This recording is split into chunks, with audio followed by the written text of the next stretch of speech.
un giovane della provincia di Agrigento, Zigari.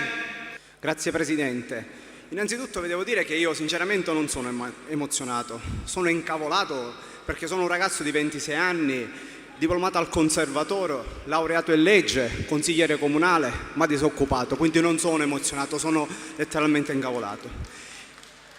Detto questo, il mio partito, visto che sono un militante MPA, mi ha chiesto di dare alcune notizie utili sul federalismo fiscale. In maniera molto sintetica dirò che questo nostro governo è stato chiamato a redigere una serie di decreti legislativi sul federalismo fiscale entro 24 mesi dall'entrata in vigore della legge delega 42 del 2009, cioè entro il 21 maggio del 2009.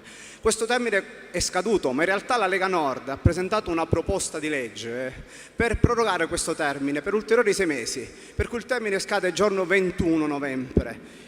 Ora, sinteticamente vorrei ricordare 2 decreti legislativi che interessano il federalismo, soprattutto su quello che è il fabbisogno standard dei comuni e province, e rivolgo l'attenzione a consiglieri comunali e a sindaci, perché al momento in cui per un comune di 3.000 abitanti verrà accertato il suo fabbisogno standard, ad esempio per il numero di impiegati, e quel piccolo comune ha 70 impiegati e il fabbisogno standard sarà di 30 impiegati, il comune per mantenere in vita quei 40 impiegati dovrà o aumentare la pressione fiscale oppure a suo tempo metterlo in mobilità.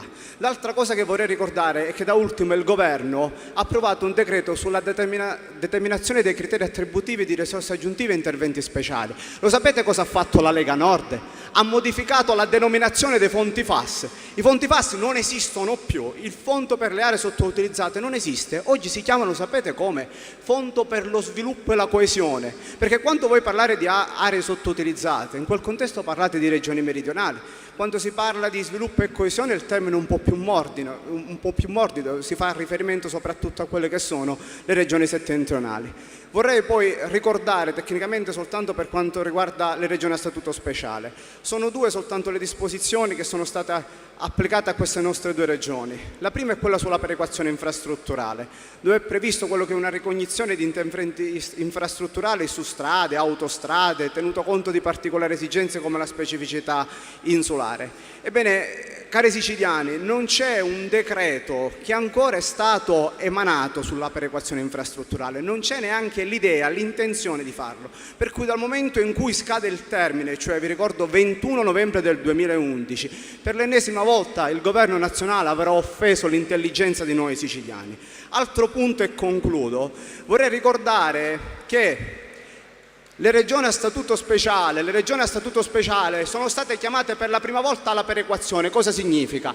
Se una regione speciale guadagna 10 e spende 8, quel 2 che rimane, in quel caso resta la regione a statuto speciale. Con l'articolo 27, in quel caso la regione dovrà consegnarlo al fondo perequativo.